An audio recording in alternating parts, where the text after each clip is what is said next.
Pusat Pelaporan dan Analisis Transaksi Keuangan PPATK memblokir 256 rekening diduga milik pemimpin Pondok Pesantren Al Zaitun Panji Gumilang.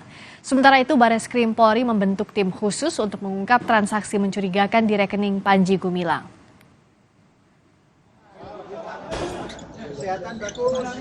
Bareskrim Polri telah membentuk tim khusus untuk menelusuri transaksi mencurigakan dalam ratusan rekening milik pimpinan Pondok Pesantren Al Zaitun Panji Gumilang. Polri juga memeriksa transaksi mencurigakan di rekening milik Yayasan Al Zaitun. Tim khusus yang dibentuk Bareskrim diklaim memiliki fungsi khusus untuk mendalami dugaan transaksi mencurigakan di rekening Panji Gumilang. Selain membentuk tim khusus, Bareskrim Polri juga akan memeriksa sejumlah saksi ahli dalam kasus dugaan penistaan agama yang melibatkan Panji Gumilang.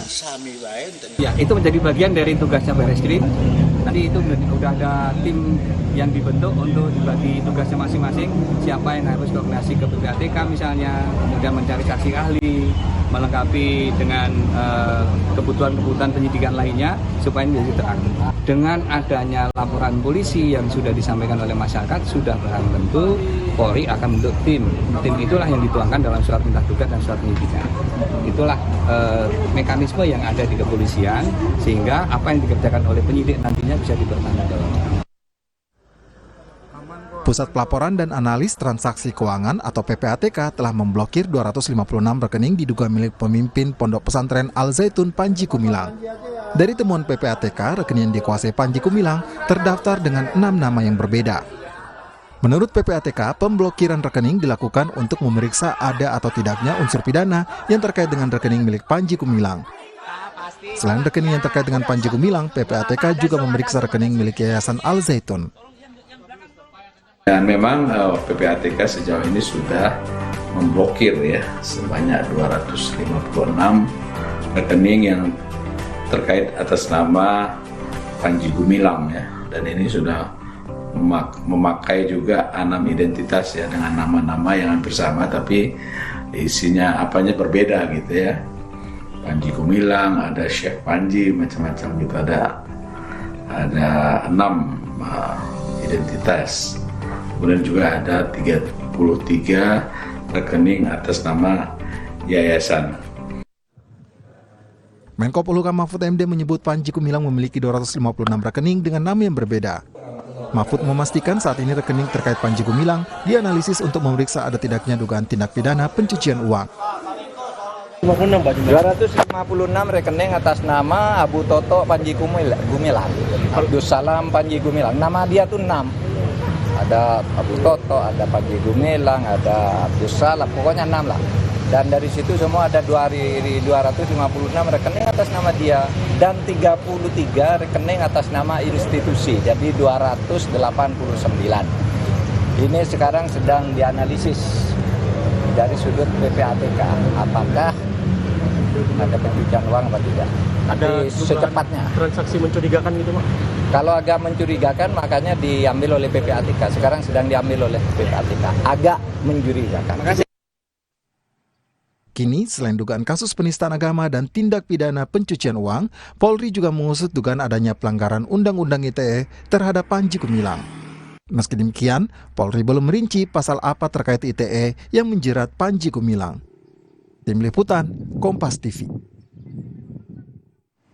Bagaimana kemudian menganalisis dugaan adanya tindak pidana pencucian uang dalam polemik Pondok Pesantren Al Zaitun? Kita bahas bersama pakar hukum tindak pidana pencucian uang, Yenti Garnasih. Kami juga sudah mengundang PPATK bergabung tapi belum mengonfirmasi hingga saat ini. Selamat malam Bu Yenti.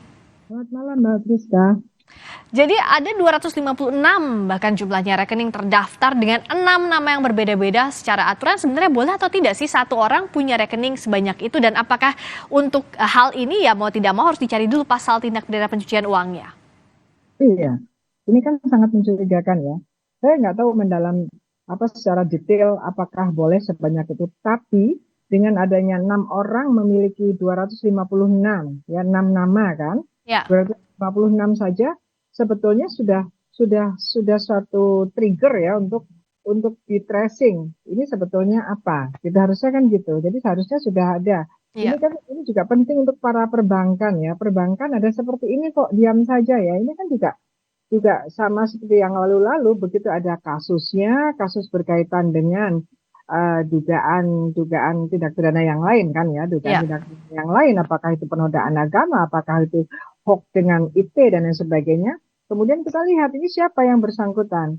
Nah, kemudian yayasannya apa? Kemudian baru kita lihat rekeningnya kan, ini baru muncul kan. Ya.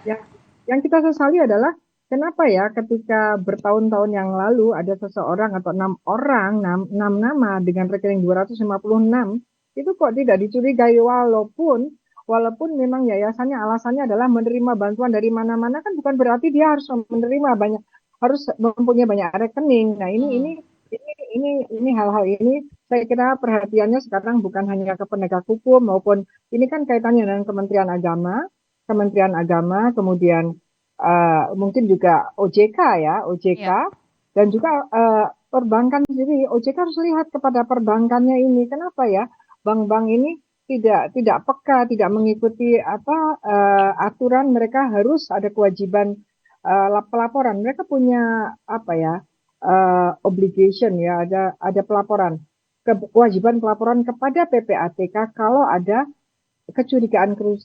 Bukan saja jumlah transaksinya, harusnya ada sejumlah sekian banyak rekening yang atas nama 6 orang ini ya, 6 orang ini pun jangan-jangan juga 1 orang kan. Nah, itu juga harusnya menjadi bahan sesuatu yang mencurigakan, suatu profil dari nasabah yang mencurigakan. Nah, ini harusnya kita juga menekan pada perbankan. Kalau perbankannya seperti ini ya, kita akhirnya mendapatkannya sudah di ujung, di ujung adanya kecurigaan, bahkan disampaikan bahwa dari PPATK saya baca itu adalah besar sekali rekeningnya, transaksinya. Nah, untuk apa? Nah, nanti dengan transaksi yang didalami oleh PPATK yang katanya sudah diblokir ini kan kemudian dianalisis, kita harus lihat siapa saja sih yang menjadi pendananya, sumbernya, dan kemudian digunakan untuk apa saja. Jadi nanti dalam hal ini LHA ini nanti harus mundur dalam artian dari 256 rekening yang disediakan ini menerima dari siapa saja, dia mundur siapa saja, dan nanti maju untuk penggunaan apa saja. Nanti akan kita ketahui kecurigaannya berkaitan dengan tindak pidana apa. Bisa saja sumbernya itu misalnya dia sumber dari bagaimana caranya mereka menerima calon-calon santri, ya kan? Calon-calon santri, karena kita dengar bahwa katanya yang kita baca di media ada yang harus setor sapi, harus kemudian memberikan berapa uangnya dan lain sebagainya, atau juga ada orang-orang lain, pihak-pihak lain yang mendanai yayasan ini sejak beberapa tahun yang lalu gitu. Nanti kita akan lihat dan kemudian ke depan digunakan untuk apa. Ya, nah kalau bicara soal rekeningnya sudah diblokir PPATK, artinya belum pasti menunjukkan ada atau tidaknya tindak pidana, Bu Yenti. Tapi apakah ini sudah lebih mudah untuk menelusurinya, untuk PPATK melihat ada tidaknya tindak pidana tadi? Harusnya dengan adanya seperti ini sangat mudah ya, sangat mudah melihat adanya. Ini kan ada aliran dana yang mencurigakan ya, mencurigakan.